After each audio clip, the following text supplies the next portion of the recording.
sí, hola, un poquito más, hola, sí, El tema de los escenarios ha sido un problema recurrente, ¿no? Sí. El tiempo para las pruebas de sonido de uno y otro, el espacio. oh yeah.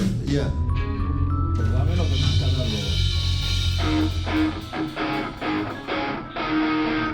A la hora de probar sonido, pues que no teníamos el tiempo adecuado. Hola, 1, 2, 3, sí, hola, ey. Nos quitaban metros del escenario, que esa es la rivalidad que siempre ha habido con Barón Rojo.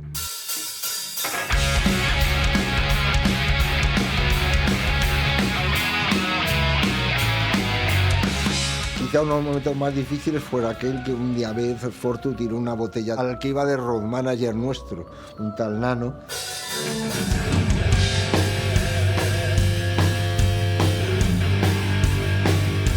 Fue bueno esos momentos de tensión que había antes de subir al escenario, la prueba de sonido y demás. Nano era un tío muy en su papel de que quería que el mejor sitio, la mejor colocación fuera para Barón Rojo. Hubo un gesto que a mí no me pareció bien, entonces pues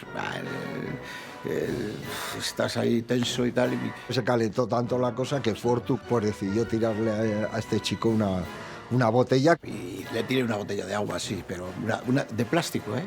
De plástico. La sangre no llegó al río, ¿eh?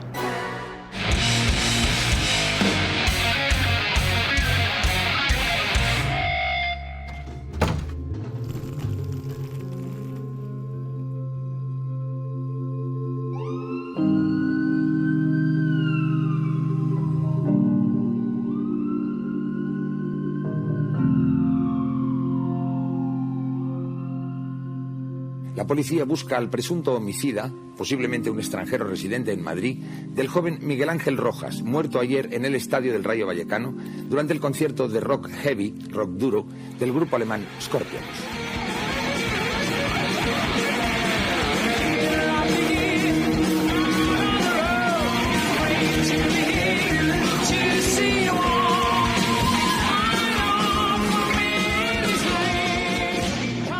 Volvíamos en el metro, veníamos mi hermano, mi primo y yo. Sí que vinimos con unos americanos que venían, digamos, mostrándose de forma bastante ostentosa y bastante violenta y haciendo, aunque no pegaron a nadie, pero bueno, todo el mundo en el metro nos separamos de ellos porque ellos venían haciendo muchas exhibiciones. Yo no sé si el cuerpo exactamente al que pertenecían, si eran marines o eran rangers o lo que fueran, pero eran soldados americanos. Luego se demostró que el agresor era un militar estadounidense, que no tenía nada que ver con la cultura del heavy metal español, que simplemente pues, fue pasado de vueltas y al final pues bueno, es lo que pasó.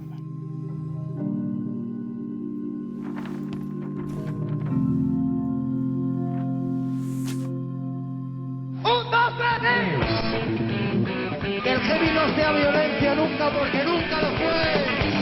Eso fue otra idea muy buena de Pedro Bruque. Se hizo una canción que todavía se recuerda a su himno del heavy metal llamado El Heavy no es violencia. En la gira o los conciertos del Heavy no es violencia sí que tuvieron repercusión, sí que participaron bastantes grupos y fue una iniciativa que yo creo que todos recordamos pues, con mucho afecto y con muy buen recuerdo. El heavy no es violencia, más fuerte, aprendiendo a ser mejor, más fuerte. Te puedo decir que en los ámbitos de heavy o del rock la gente es bastante pacífica, va al concierto, luego le gusta tomarse sus cervezas. Ciertamente que unos cardan la lana, ¿no? Y otros se llevan la fama.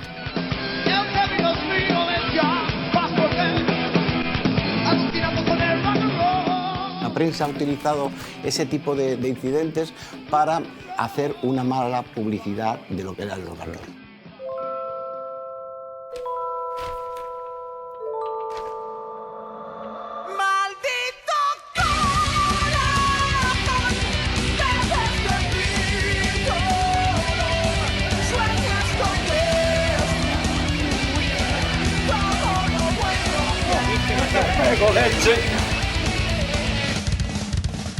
¿Hubo un abandono de los políticos a los grupos de rock y de heavy metal? Sí, claramente.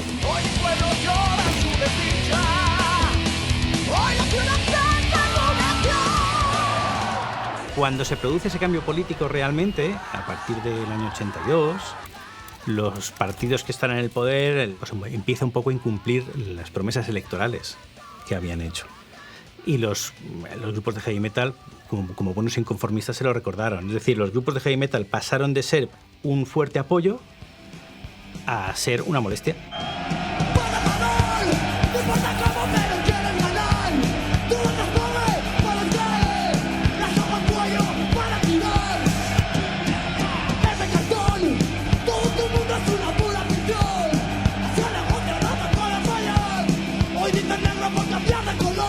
Los políticos siempre son muy caguetas.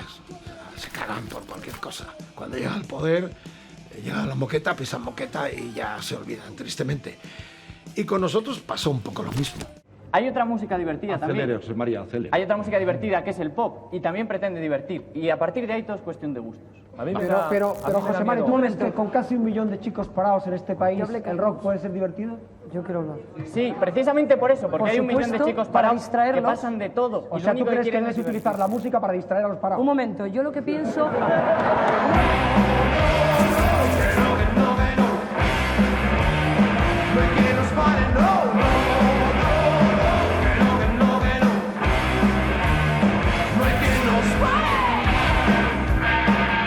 El mensaje también del heavy metal era más crudo, era como más desagradable, algo que nadie quiere oír.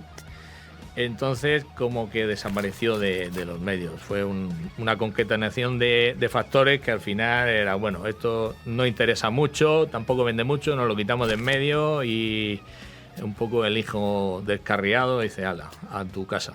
Bueno, pues el heavy metal, vamos a ver, es lo que siempre se ha venido llamando rock duro, pero para que lo entendáis un poco mejor es la extrema izquierda del rock duro. O sea, es todavía más bruto que el rock duro que se ha hecho toda la vida.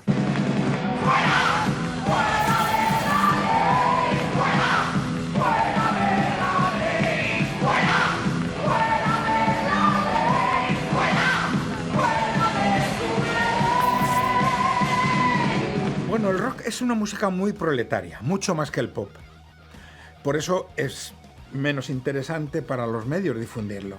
El pop es muy colorido, lleva implícito moda, colores, ropa nueva. La chupa contra más vieja, mejor. Por tanto, no somos consumidores. Y hay quien dice que el rock es más proletario que el pop. Ya no te digo nada si ya nos metemos en el dance y bailando, me paso el día bailando, dubidú, dubidá y todas estas cosas. Y quizá esto haya sido uno de los grandes problemas que ha tenido el rock en este país, que nunca llegó a captar a la mujer. ¿Tú crees que en el mundillo discográfico español queda sitio para una rockera como eres tú? Yo creo que sí, porque en este momento tenemos grandes artistas, ¿no? Grandes figuras dentro del folclore nacional, ¿no? Pero en el mundo del rock and roll ahora mismo no estamos muchas, entonces pienso que sí, que tengo ahí un hueco bastante grande.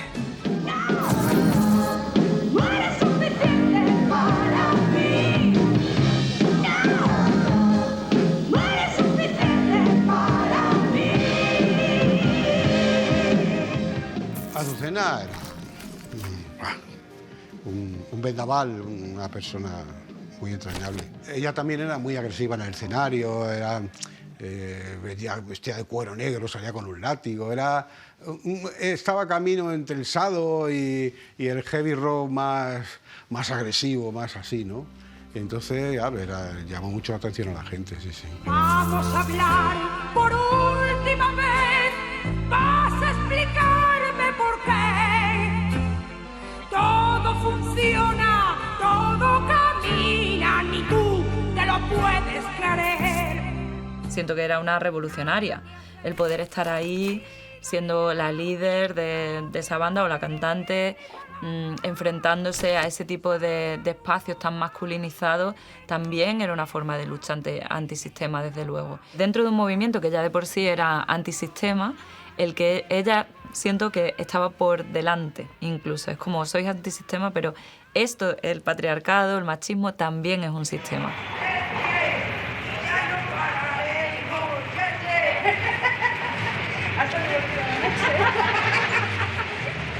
En aquellos años había una mentalidad muy machista en la sociedad en general y por tanto también en el heavy metal.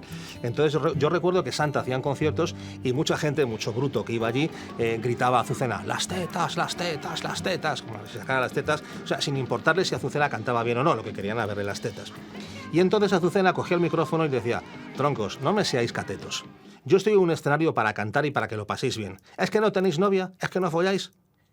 Y entonces la gente ya lógicamente respondía, ya nadie volvía a gritar las tetas, la gente le daba un aplauso y una ovación a Azucena increíble y la tía quedaba como una señora y como una diosa, que es lo que era, ¿no? El heavy es un género masculino y blanco, diría. El estereotipo son bandas compuestas por hombres. Cuando había alguna mujer estaba hipersexualizada también, pero desde luego que no tenía cabida el mundo de la mujer o del feminismo dentro del mundo del heavy metal.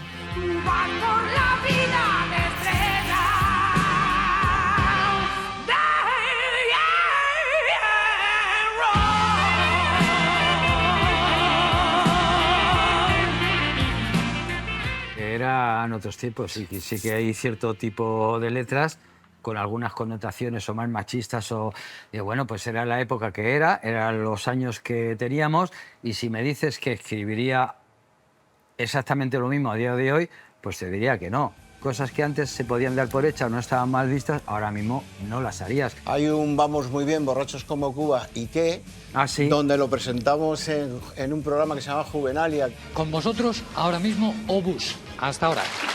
Un programa infantil matinal a las 12 de la mañana, donde nuestro público eran niños de 8 a 10 años y había como unos 100 niños cantando con nosotros el Vamos Muy Bien, Borrachos como Cuba y qué.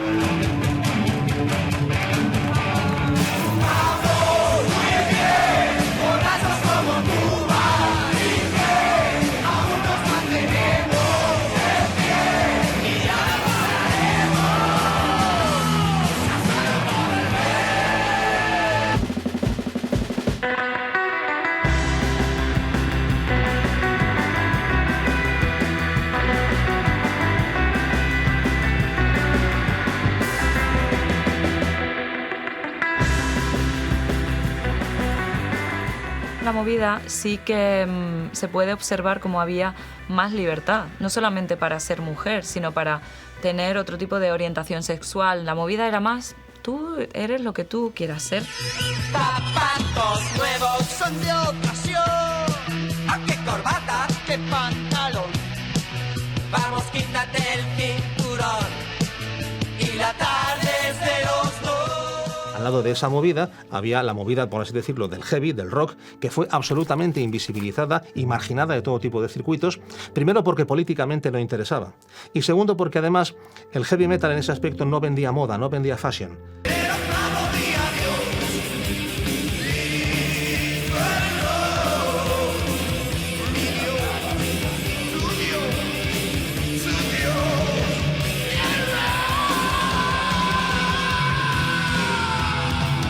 Pero claro, los políticos era más fácil. Cogieron a Miguel Bosé, que era un guaperas, que venía de esa faceta de niños limpios, perfumados y que vivían en urbanizaciones de lujo. Y a la alba blanca le contaré lo que yo te amé.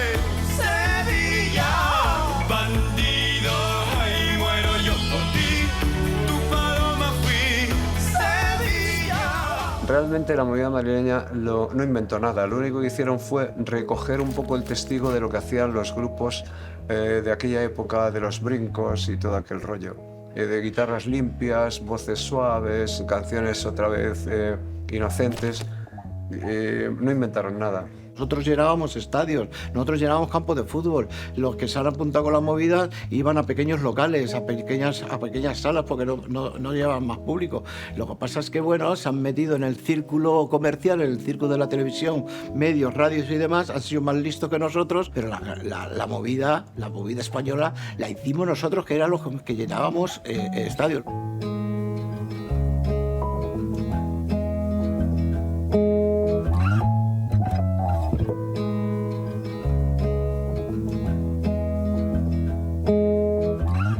Gente que se deja la vida en los locales de ensayo, que compra buenos equipos, que piensa, que lee. es la poesía en sí de Borges, de Baudelaire. Ellos buscan, trabajan. Lo que decía antes, pop es una pompa de jabón. Cuando el rock no es progresivo, no es subversivo, no es incordiante, es pop, es una pompa de jabón. ¿Qué tal, Barón Rojo? Hola, ¿Cómo estáis? bien, bastante bien. Oye, por lo visto habéis grabado el disco en Torre Sonido, que es el mismo estudio de grabación donde ha grabado Julio Iglesias su disco. ¿Esto quiere decir que más o menos estáis en la misma línea musical que Julio Iglesias? No, es que los grandes suelen grabar en los mismos estudios. Dale el bombo, Rafa. ¿Qué grupo ha sido mejor, si Barón Rojo o Bush? Barón Rojo, como mínimo, estamos en un estilo un poco diferente, que a mí me gusta más. Somos más guapos también. Y más rubios y más altos y con los ojos más azules. No, eso es broma, ¿eh? Pero no, yo creo que sí, que somos mejor que Barón Rojo, está claro. A la vista de los resultados, yo creo que objetivamente Barón Rojo era el grupo número 1 del panorama del heavy rock en España. Bueno, esto no es una competición. Siempre de nuestro punto de vista, lo que nosotros hacíamos para nosotros era lo mejor. Nosotros estamos súper satisfechos de cómo llevamos la historia de la banda.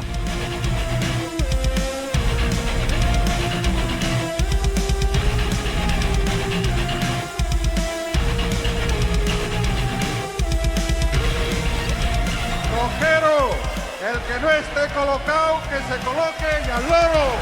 El tema de la droga en el mundo del rock para nosotros siempre ha sido una pelea, porque nosotros no lo hemos dado nunca.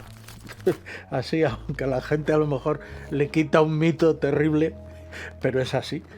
Sin embargo, yo creo recordar, porque tampoco los traté mucho, que la gente de la movida le daba bastante más a muchas cosas. Los heavies y los rockeros siempre han tenido mala imagen en el tema de eso del consumo. Yo creo que hay gente que iba más del pop, del techno y demás, y creo que se consumían mucho más que los rockeros. ¿Y sabes por qué consumían también más? Porque el poder económico, el poder adquisitivo de esa gente tenía más pasta, entonces las drogas cuestan pasta. Dinero, dinero, compras o vendes con intereses, nunca podrás cambiar mi marcha ni mi fuego, nunca podrás cambiarme, nunca, nunca, se acabó.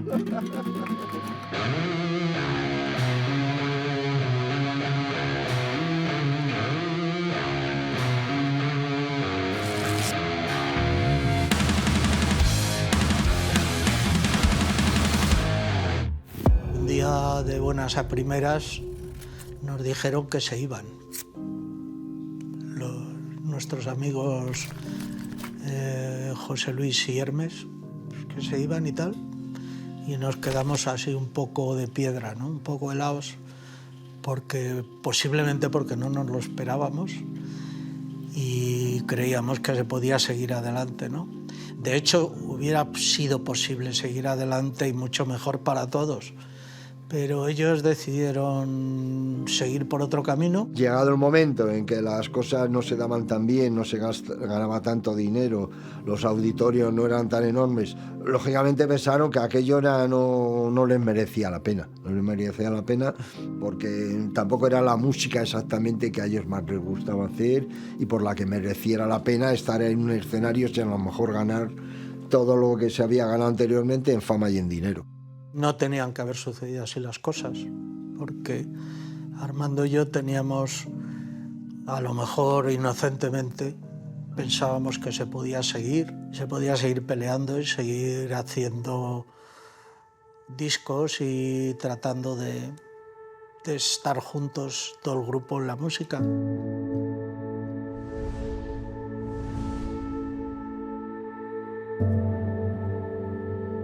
Cierto es que después de la marcha de Hermes y de Serpa, ya Barón ya no volvió a ser nunca lo mismo. Les costó mucho trabajo encontrar músicos y de hecho nunca encontraron músicos que llegaran a igualar el carisma que tenían la formación original. Tardaron mucho en volver a grabar un disco. Son cosas que pasan, cosas internas y bueno, pues sí que pensamos, qué pena, ¿no? Una gran banda como Varón y que haya alguna escisión dentro. Pero bueno, tanto Carlos como Armando siguieron adelante, llevaron la banda caminando durante muchos años hasta ahora y ahí están. Resistiré, resistiré hasta el fin. Resistiré, resistiré hasta el fin.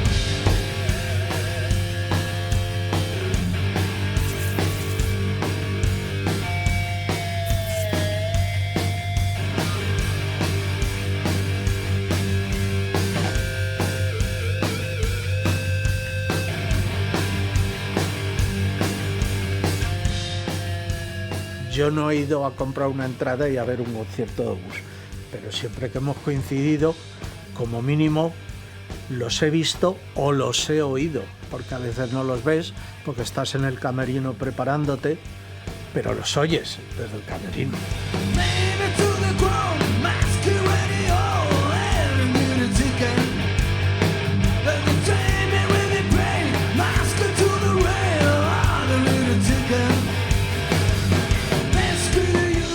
Nosotros cuando salimos al escenario no pensamos en Varón, igual que ellos no pensarán en nosotros. O sea, piensas en el público que tienes ahí delante, de dar el máximo, de conectar con el público, y cuando ves que cantan tus canciones que están entregadas, decimos, joder, queda de la hostia.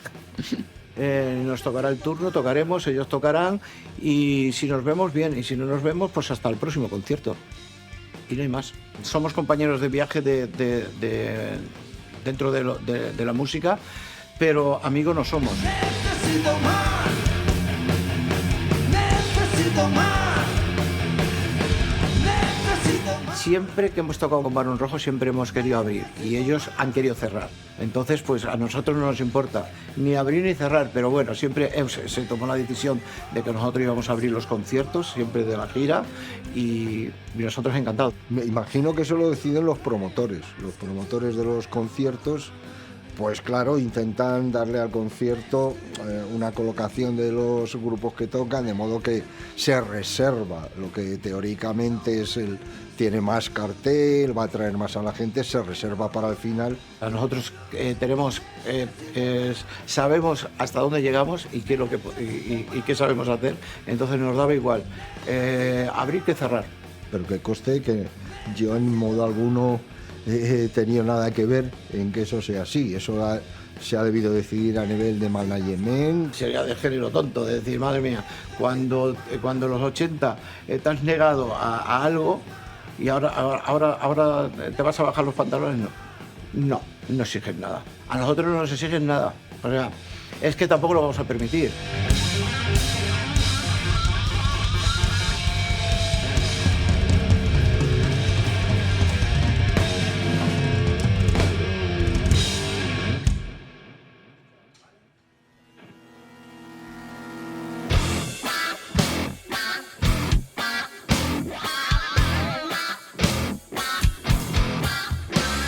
Cuando llegan los 90, pues la maquinaria sigue sacando subgéneros. El speed metal va desembocando en el thrash metal y a su vez ese thrash metal empieza a apuntar lo que sería el metal extremo. Yo, por ejemplo, a Bullshit, que es un grupo, pues para los que están metidos en el heavy metal extremo, pues ahí tienes un grupo de death metal de cabecera, incluso en Europa también, ¿no?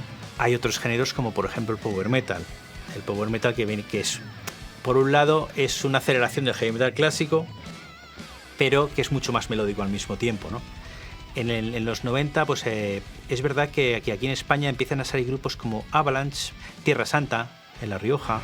La magia marcó su destino al volar y resurgió de sus cenizas.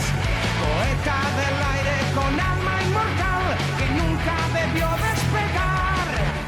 Surge también el metal alternativo. El metal alternativo llega como fusión del metal con otros subgéneros, otros estilos fuera del metal. Es decir, no es raro encontrar ya grupos de heavy metal que se fusionan con algo de hip hop, con algo de funk, ¿no? Ahí llegan grupos, pues yo que sé, te diría Hamlet, que empezaron, por ejemplo, haciendo hard rock.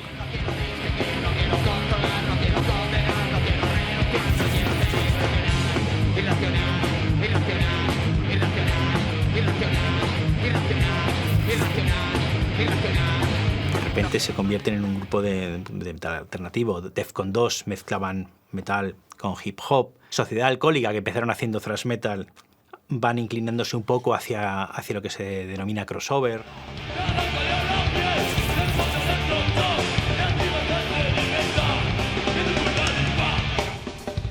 Y luego el heavy metal clásicos, que por ejemplo un grupo de los que sostuvieron la escena heavy metal en los 90 es Lujuria, que siguen en activo y abandonaron un poco ese heavy metal clásico. Un Mago de Oz, que se inclinaron un poco más hacia los sonidos del folk metal.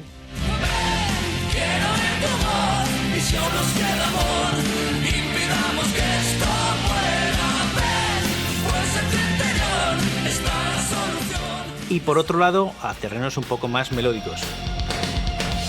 Me está quemando el hielo, me está mordiendo Dios, me están violando las hormigas. Saratoga son el mejor ejemplo de todo esto, es decir, músicos que crecieron en los 80 con Santa, con Barón Rojo, con Obús, se juntan para hacer una banda. Y la banda va evolucionando y poco a poco esa música va evolucionando. Si tú escuchas a Saratoga desde el primer disco hasta el último, es una evolución enorme de sonoridad, de composición, de temáticas, de todo. Con Saratoga empezamos con un estilo muy definido que era el hard rock melódico en el primer disco, y luego por cambios con músicos, de nutrirnos de nuevos músicos que venían con este tipo de influencias, nos valió para encontrar nuestro propio estilo, ¿no? Que es el que seguimos hoy día, ¿no? Entonces pienso que en ese aspecto siempre los cambios son buenos.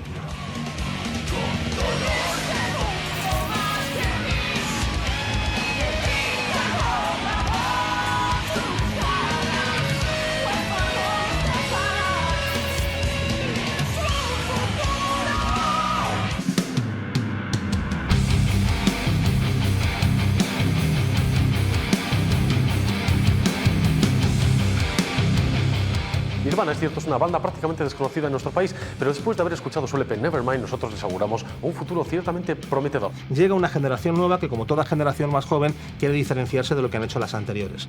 Entonces hay una ruptura estética, hay una ruptura de actitud, hay una ruptura en cuanto a sonido, que se traduce en lo que se llamó el grunge.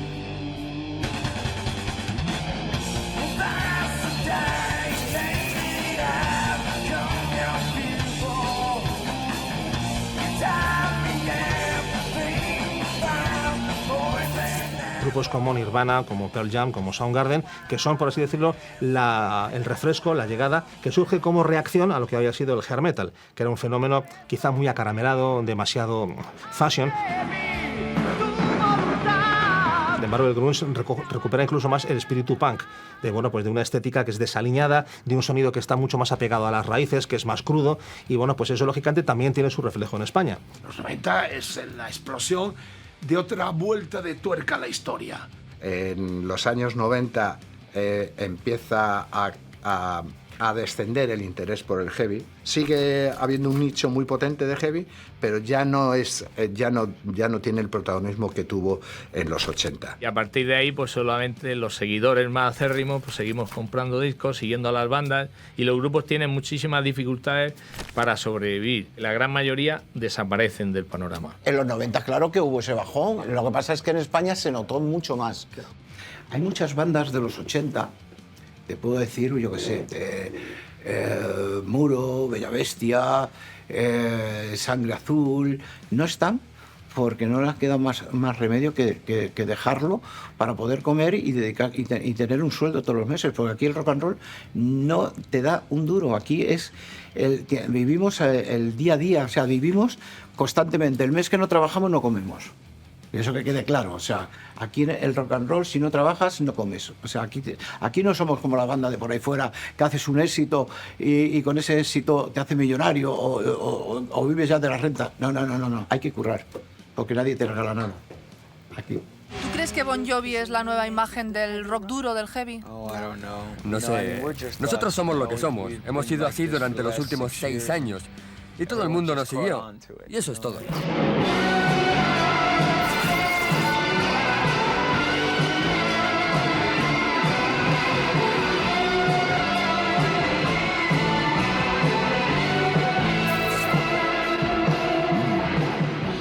A partir de los 90 el heavy metal pasó por una crisis bastante considerable y el hecho de que esto se produjera hizo que también uniéramos fuerzas un poquito y nos sentíamos que realmente estábamos en el mismo barco y que seguirnos tirando, sacando la artillería y pegando los golpes, pues que tampoco iba a servir de mucho. En esos momentos, en esos 90, pues sí, tuvimos que hacer ese acercamiento porque, pues para sentirnos más fuertes, tanto ellos como nosotros, ¿no?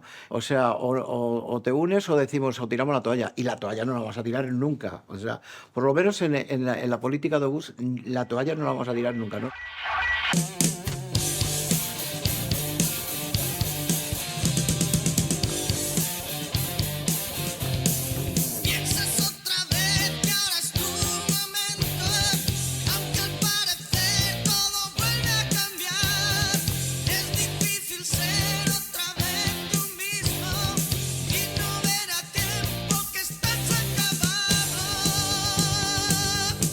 A partir, yo creo que debió ser el año 90, 91, cuando yo empecé ahí a tirar de... Porque, bueno, me gustaba conducir. Siempre me ha gustado mucho conducir y los coches han sido mi otra alternativa. Yo soy de guitarras y de coches, me gustan mucho los coches también. Me especialicé, me profesionalicé y entonces empecé a trabajar conduciendo un taxi. Sí. Y estuve como entre unas etapas y otras casi 15 años. Pues yo, más o menos en la misma época, en el año 90, pues logré colocarme en una empresa que fabricaba equipos de sonido electrónicos y estuve 14 años de comercial por toda España vendiendo esos equipos. Hacia el año 91, 92 empecé a trabajar en producción y en la creación de decorados y también en la náutica, de carpintería náutica. He tenido restaurantes y siempre currando en la cocina. Lo que pasa es que hubo una época que tuve que tomar la decisión de o dedicarme a la hostelería o dedicarme a la música. Yo desde el 85 empecé a dar clases de guitarra en la primera academia de rock que hubo, que es el Rock Observatorio, se llamó. Muchísimos músicos estuvimos allí. Es la época que coincide en la que yo empiezo a picar piedra por otros lados. Es cuando yo monto la productora, cuando monto la discográfica y cuando me trato de de ganarme la vida con algo alternativo. Digamos que hemos tenido trabajos como los que tiene todo el mundo, o de vender aparatos, o de conducir un taxi, o cosas por el estilo. A veces lo único que te queda es la dignidad, pero porque no puedes hacer otra cosa. Pero me hubiera gustado mucho perder la dignidad y estar en las islas. Tratan de volver los desertores del rock. Tratan de volver los desertores del rock. Pero es tarde ya. Es un poco la cantinela de adaptarse o morir y el que no lo consiguió pues se quedó por el camino. Muchos lo dejaron temporalmente y volvieron después y otros pues consiguieron ir evolucionando.